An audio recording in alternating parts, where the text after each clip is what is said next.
Says Gemara in Kesubos Daf Yud Beis. We're holding in the bottom of Yud Aleph Amud Beis, continuing discussion of one who marries a woman thinking she is a basula, thinking she never had marital relations, thinking she still has her basulim, but then indeed finds out that's not the case. Exactly what is the halacha? So says the Gemara Tana Rabbanan, 2 lines from the bottom of Yud Aleph Amud Beis. Concise rishon l'sham nisuin. Let's say a woman got married in order to nisuin. Again, erisin is more like shaduchem. That's done at an earlier stage back at the times of the Gemara, which was done. That was tanayim. And then nisuin was chuppah. Nisuin was the completion of the marriage. So a couple gets fully married. They did nisuin, but v'yesh la'edim shlai nistara. There are edim. There are witnesses that they never were secluded, or inami nistara v'lo shasa k'dei. Either they never went into the yichud room, so they couldn't have had tashmish, or they went into the yichud room, but they weren't there long enough to have marital relations, to have bia. What's the halacha now? So seemingly we have an interesting case. She did nisuin, so anytime you have nisuin, you have chuppah, you assume now she had relations, she's no longer a basula. But here Eidim are telling you, no, by the way, they never finished it off, they never actually had bia, they never had tashmish. Says the Gemara, the second person that marries this woman cannot claim excuse me. The second person that marries this woman, meaning if she gets divorced and then she gets remarried to someone else, he cannot say anything about if he doesn't find any basulim. Why? Shaharei Concise rishon l'maisa, she did nisuin. Meaning, even though you assume that she did not have bia, the Eidim said they did not have tashmish, and then let's say she marries someone else, and that guy thinks, wait, she's a basula, great, and then he doesn't find down basulim, so he wants to have a claim in Bezdin. No, you can't have a claim. You know why? Because at the end of the day, she went to the chuppah. And Amar Rabba, says Rabba on the top line of your Bezam and Aleph, Zoi Sai Maris, you know what this halacha is? Kansa b'chaskes basula, v'nim says ba'ula, yesh like suba mana. This is the case that you think you're marrying a basula, you find out she's indeed a ba'ula, someone who had relations, all she gets is like suba v'mana. Not all she gets like suba v'mana. Meaning, what does the husband want to say? The husband wants to say, I don't want to give her anything. I thought she's a basula and she's not. Mekach tayis, like we saw the other day. He waves the mekach tayis flag. I want to give this back. I don't want to give her anything. Says the Gemara. No, we see she still gets something. She still gets her mana. Comes on Rav Ashi Amar Ba'al Malamim L'chales L'klal. Says Rav Ashi, slow down. Really, I'll tell you, in a normal case, when you marry a woman and you think she's a basula, and she ends up being a ba'ula, in a case where she was not previously married, then less lokal, she gets nothing. Because the husband says, Mekach tayis. Husband says, I thought she was a basula. But this case is unique, says Rav Ashi. It's true there were eidim that testified that they never were miyachid, or there were eidim that said they never had tashmish. But at the end of the day, it's a unique case that she was previously married. Says Rav Ashi, 4 lines down, this case is different because at the end of the day, Lamaisa, she was previously married. Says the Gemara, 1 second. Why are we not afraid that at the second marriage, when it happens, he marries this woman and he finds no basulim? So we're saying that we are assuming she was together with the first husband. Wait, maybe she was mezana. Maybe in the second marriage they did erusin, and maybe she was mezana in between. So why are we so quick to say that she sells like suba mana? Maybe they're usher to each other. Answers the Gemara, Rav Shravia. Interesting case. Not interesting. We do this actually. The case is they did the kedushin, they did the erusin, and then the suin, they did it all in one package like we do, and then they went straight to after Ashmish. There was no possibility that she was mezana tachtov, that she was mezana between the iris and the tanayim and the nesuin, and that is the case that we're discussing. So again, what do we just see over here? Even though there were eidim that claimed, that eidim that said she was a basula, still, she cannot say mekach tayis. She still gets something because she was previously married. Rav Ashi says, but in a regular case, a case where she was not previously married, if indeed a woman is found not to have her basulim, then she would get nothing. Says the Gemara of Ika Damasla Masnitan, there are those who learn the previous exchange on the following brisa.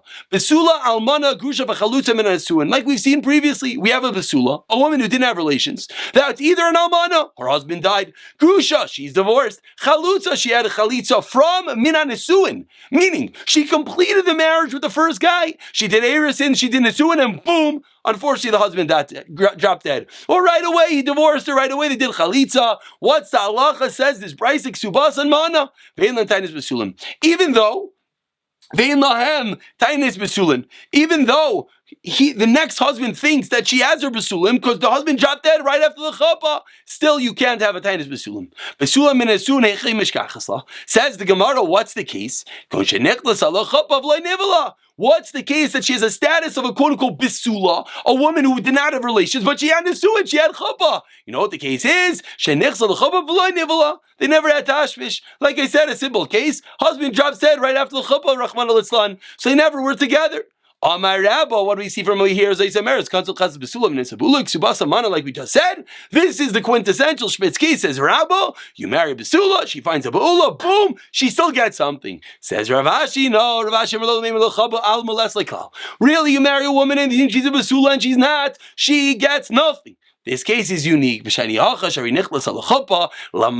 she was previously married. In actuality, she went to the chuppah. That's why she gets something. Says the Gemara, the same question. Why are we not concerned that she was mizana, that she committed adultery before the second marriage between the Eris and the Nesuin? They did it all together. Says the Gemara now takes a little math on the previous two shitas. The first case, again, was a case that Adim said they never were together. The second case was just a case that we know they were never together. So, the one that learned it on the Brisa, the one that learned it on the second case, certainly on the first case, certainly on the second case. But the one that learned the second lashon, Avla Brisa law, he would disagree with the first case. Why? The first case was a bit more extreme. There were Eidim that were saying they never were together. So the one that learned the second lashon, the Iga Damasla, the second lashon would say, but let's say there were really Eidim in the first case. There were Eidim. They said they never were miyachi long enough. In that case, she has a full-fledged status of basula, and in that case, she would indeed get nothing if she is not, and that is the two lashonos of the Gemara. Now we continue with a new Mishnah, Yebei Zaman Aleph. We've seen this practice that in Yehuda, they had an interesting anhaga, that in Yehuda, they were miyache, they had yicha between the chassan and kala after Erisin, before Nesuin. So says the Gemara, if someone ate by a father's house in Yehuda, shaloi be'edim, and there were no edim attesting to exactly what happened over there, why? Because they had yichad, and we assume that any time that there's a potential yichad, that means there could be a potential tashmish. So if someone is eating, goes over for dinner at his father's house in Yehuda, and there's no one around, and now the in-laws leave, we assume that the husband and wife, of course, they're not allowed to be together. They did not do Nesuin yet, but we assume that they cannot control themselves, and then no longer is there a Tainus Basulim. You can't later on come and say, wait, she doesn't have Basulim. Well, of course not, because you were with her before the wedding. Says the Gemara, Midiktani ha'oichel. It's a story. For the fact the Mishnah says, one who eats. Sounds like, don't say that this place called Yehuda was extreme. Everyone did this. No, it sounds like some people did and some people didn't. Amar Abaye, and from here Abaye says that within Yehuda there are some places that had yichud and some places that did not. Kedetanya, as we learned in the Brayis, Amar Rav Yehuda Yehuda that in Yehuda originally they let the chassan and kala be together for a little bit before the chuppah. Why? The reason is because we wanted the husband and wife to be familiar with each other. That was one thing they did in Yehuda. Uba Galil, outside Yehuda, they did not do there. But Yehuda, another practice. Originally, they would have two shishbinim, which we've spoken about already. The two attendants who would be there on the first night after the wedding, one for him and one for her. Why? So that they would be examining the chassan and kala, make sure no one's pulling any shtick, make sure everyone's playing according to the rules when they go into the chuppah. They didn't do that.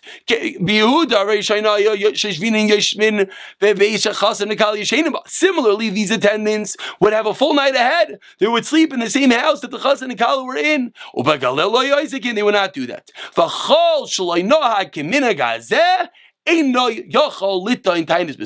Says the Gemara, and if you don't do this, then you're not able then you're not able to have a taina of Besulim. So what do we see clearly? We see clearly that even within Yehuda, not everyone did this act of Yichud. Some people did and some people did not. Says the Gemara, 1 second. The end of the Brisa, that last statement that said, anyone who does not do this cannot have a tainis besulin. Ahai, which case is that going on? Ilema Reisha is going in the first case. Kol shenahag mi b'yalei. It should have said anyone who does this practice. What's this practice? That has yichud bein chassan lekala between Erusin and Nesuin in Yehuda. Anyone who has yichud, then you cannot have tainis besulin. What does it mean? Kol shelai. Anyone who doesn't do this practice doesn't make any sense. Ela seifa must be going in the seifa. But 1 second, and the wording is wrong. It's not. The wording should not be anyone who does this. Should have said anyone who does not have the shishbinim. So Amar Abaye, we have two different terutim. Lo'ilam Areisha is going in the first case, but Tani Kol Shenag, and you have to switch the words. You're right, indeed. The words in the Brisa got a little bit messed up. Switch it to Kol Shenag. Amar Le Rava says Rava, 1 second, about Kol Shenag. He says Loi, which of course we find many times in Gemara is to switch off Loi and yes and no. That's extreme. To make sure the word was a little bit wrong, fine. You can forget the terminology, but to forget yes and no, Elam Rava is a different answer. Hachi Kamar Kol Shenag min Galil beGalil. Saying anyone that in Galil didn't do like they did in Galil. What did they do? They did minig Yehuda beGalil, meaning they had Yichod. They did like they did in Yehuda and Galil. Then Eino Yachalita in Tainis Besulim. That's Rava's teretz. And a third teretz of Ashi Amar La'ilam HaSeifa. But Tani Kol Shlai Mushmish. Rashi says it's going in the Seifa and switch the words. So the first and third teretz, the first and third teretz, Rav Ashi and Abaye are changing the wording, and Rav is saying no, it's going the case in Galil. And now we continue on the bottom of Beis and Aleph for the new Mishnah. Says the Mishnah, let's go back to the Ksuba like we were discussing. Achas almana Yisrael, achas almanas kohanim, Ksubasan mana. As we've learned already, a Besula gets a $200, 200 mana. Again, base value, bottom line, minimum I should say. Ksuba and almana gets 100. Bezdin shal kohanim ayogoivin lebesula arba meyozuz. Now the Mishnah says an interesting line that the Gemara is going to discuss, that the Bezdin of kohanim would collect 400 zuz, and the Chacham did not protest. So what exactly this means, that the Bezdin of kohanim would collect 400 zuz for a besula of a kohen, we'll have to see. So says the Gemara right away, Tana, we learned in a Brisa, va'amanas kohanim ksubasa masayim. And the alman of a kohen gets 200. Again, a regular alman of Yisrael gets 100. Says the Gemara, the alman of a kohen gets 200. Ask the Gemara, wait, it doesn't fit with the Mishnah. The Mishnah said, Koyanim and Yisrael almana gets 100. There were two stages. It was a progression. Originally, they wanted to make that it was desirable to marry a kohen. They didn't want, it's not nice that no one wanted to marry kohanim. The kohanim are the best. So they said, if you marry a kohen, you get 400 zuz. And you marry a regular almana, the ksuba is 100 zuz. Now we turn over to Yud Beis and Beis, says the Gemara. But what happened? Now, Kim the Chazim Zalzabei. Now they see that, wait, no one wants to marry a kohen because you have to give her a very large ksuba. You have to write that in the eventuality of death, divorce, etc. You're going to give her more money. So they were making mezalzel, they were cheapening in the kohanim. So Tekinalu Masayin. So what do they say? They said that the alman of a kohen gets 200. But then, given the chazu to kaparshina minayu, now they see, wait, not only are we being mezalzel in the kohanim, now what do we do? Now we're not marrying the kohanim at all. They're separating from marrying them. The Amri said, 1 second, let's be a wise investor. I'm going to have to make a ksuba of 200. So why should I give it an almana of a kohen, meaning a kohen hennes, a girl kohen that was previously married, for the same price I get married to a regular Yisrael who's a basula. So I'd rather go marry the girl that was never married. So therefore, therefore they put it back to the original, that both the almanas of Yisrael and kohanim got 100. We see the shidduch crisis is not a new thing, as over here we see different takanas enactments to make in order to ensure that both Yisrael and kohanim will get the desirable shidduchim that, of course, is fitting for them. Bezdin shal kohanim v'chulu. Now we go into the end of the Mishnah, that the bezdin of kohanim will collect 400 zuz for the besula of a kohen. Says the Gemara, Amar Rabbi Yehuda Mer Shmuel, Loi bezdin shal kohanim bilvad amrum. The Mishnah didn't just mean the Bezdin of Kohanim, ela afilu mishpachos hamiyuchasos b'Yisrael. It meant even the special and chashva families in Klal Yisrael.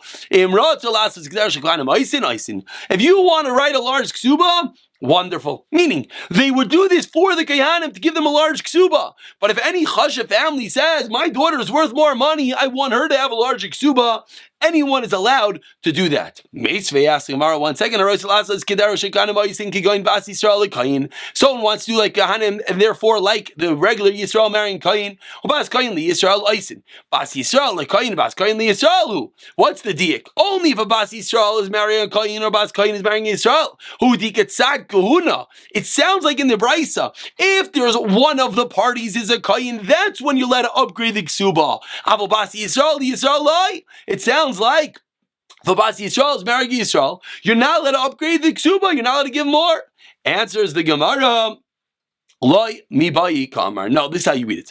Loi mi bayi, it's pashit, it's needless to say, Bas Yisrael Yisrael, to lamatzi amar loi yule kamailin leich, that no one can tell her that I'm upgrading you, I'm Yisrael, you're a Yisrael. So when a guy Yisrael marries a girl Yisrael, he can't offer anything aside for the cash. He can't say, oh, by the way, you're coming into a family of what? We're both Yisraelim.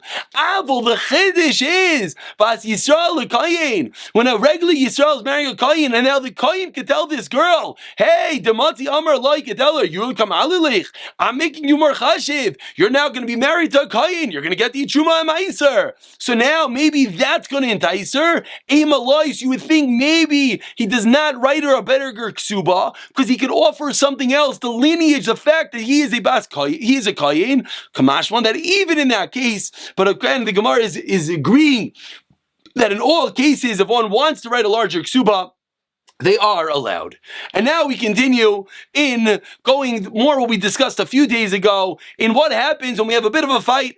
We have a fight in whether the woman was indeed a basula or not. Now we're going to get involved in what the woman's counterclaim is, etc. Says the Mishnah, again, couple gets married. After the first night, the husband says, she wasn't a basula. I did not find any dam. She was not a virgin. So what happens now? They go to Bezdin. Now what plays out? So she says, Misharistani nanasti nispachu sadeu. She says, when we did Eirisin, I was fine, I was a basula. After Eirisin, it's not my fault. Someone was honest me. Someone raped me. V'nistachu sadeu, and it's your fault, it's your bad lucky. She says to her husband, I feel bad. There's nothing I can do about it. We did Eirisin, I was perfectly a basula. And then someone was honest me. That is what she says. And he responds, likey, nope. It was before the Eirisin. And the husband wants to say, it was a mekich. I never meant to marry you. I thought I was marrying a basula. And indeed you were not. So that is the fight. She says it happened after Eirisin. He says it happened before Eirisin. What is the halacha? Rav Gamliel, Rav Elazar, she is believed. Rabbi Yeshua, no, we do not live by her mouth. She is not believed. She has the status of being a ba'ula, a woman who, yes, had relations at Shaloitis Ares before she did Eirisin, and she misled him until she brings a raya. So fundamental machlaik is who is believed. Rav Gamliel and Rav Elazar says she is believed. Rav Yeshua says he is believed, and if she wants to be believed, she is the one. So we have to know who is the burden of proof upon. Says the Gemara, Itmar. We're going to try to bring some raya, try to figure out similar cases. Says the Gemara, I tell you, you owe me a mana, you owe me $100. And you respond, I don't know, I don't remember. What's the halacha? Rav Yehuda, Rav Huna, Amri Chayev, you have to pay. Rav Nachman, Rav Yochanan, Amar Potter. Why? Says the Gemara. Rav Huna, Rav Yehuda, Amri Chayev, why? Bari v'shem bariyot. Very simple. I told you, you owe me $100. That's Bari. I'm certain. You said, I don't know. Bari, Vishama, certain versus not certain versus I'm not sure. Bari Adif, Bari wins, you got to pay the cash. Rav Nachman, Rav Yochanan, Amar Potter. Why? Who has the chazaka? Where's the cash right now? When I say you owe me $100, it's true I'm a bari, but you have a chazaka because the cash is in your pocket. So you have a chazaka. So that's another rule, that uki money b'cheskes mari, we put the money, we establish it in its owner's hands. So we have a conflict over here. Do we say the bari is stronger, or do we say no, the chazaka is stronger? Says the Gemara, Amar le'abai Rav Yosef, another machlekes. Had Rav Huna v'Rav Yehuda dishmulhi. That which we just said, the Rav Yehuda and Rav Yehuda, that said Yachayev, why? Bari v'shema bari adif, the certainty wins. That is indeed like Shmuel. It's not in the last narrow line. Haisa me'uberes. There's an unmarried woman, unfortunately, well, not unfortunately, but yes, the whole situation is unfortunate, that she is pregnant. Va'amru la. And the Beis Din says to her, Ma tiva shel uber zeh. What's going on with this kid? What exactly happened? And she responds, Miyesh ploini v'kayinu. You know what the story with this kid is? It's kid by this person is the father, v'kayinu, and he is indeed a kohen. So what happens now? Again, she is claiming, she's sitting there pregnant, and she is claiming that the kid came from this person, and he is a kohen. Says the Gemara of Gamliel, Rav Eliezer, Amri Nemenes, she's believed, Amar Rav Yehuda, Amar Shmuel, Halacha, Rav Gamliel, that's what we paskin, that she is believed. And now the Gemara explains, Va'omar le Rav Shmuel bar Yehuda le Rav Yehuda. Shidden a sharp one. Hamar lamish made the Shmuel halachic Rav Gamliel af barishaina. Do you indeed hold that the halach is like Shmuel, even in the first case, even in the case of our Mishnah, the case of the Mishnah where we have a fight where she says she's a basula, where she says, Misheristani and nasty, that she was ma'ane, someone raped her after Irisin, and he says no, it was before. Says the Gemara, my af barishaina. What do you mean? What do you mean even in the first case? Afal that's the question. Do we say that we're pasking like Shmuel that she has an amanis even when there's a chazaka? Chazaka is in her husband's hands. So do we say she still is believed to get the money away from her husband?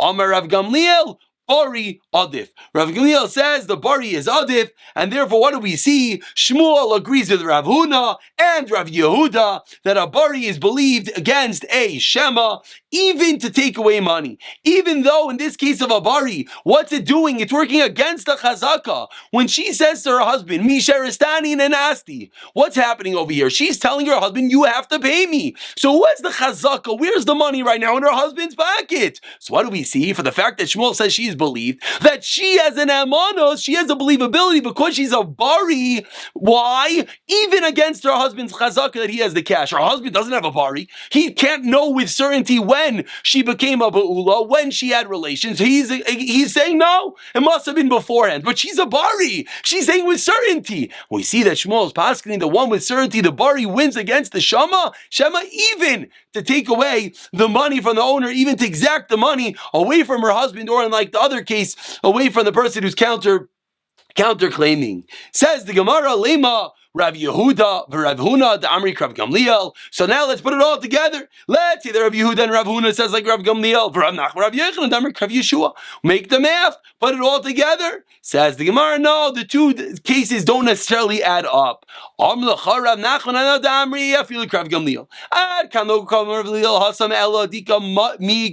There's a migu. Avlacha my migu ika. But over here, what is the migu? Inami arkan lo kami Rav Gamliel hasam el daminu kumam chazaka. My chazaka islay lahai, and therefore the Gemara goes on to explain that Tachanam Mistavra. What exactly is the migu is a little bit confusing. Tomorrow we'll start with what the migu is. As you see over here, a little bit of a lengthy Rashi, and then we'll pick it up from there. B'siyata dishmaya.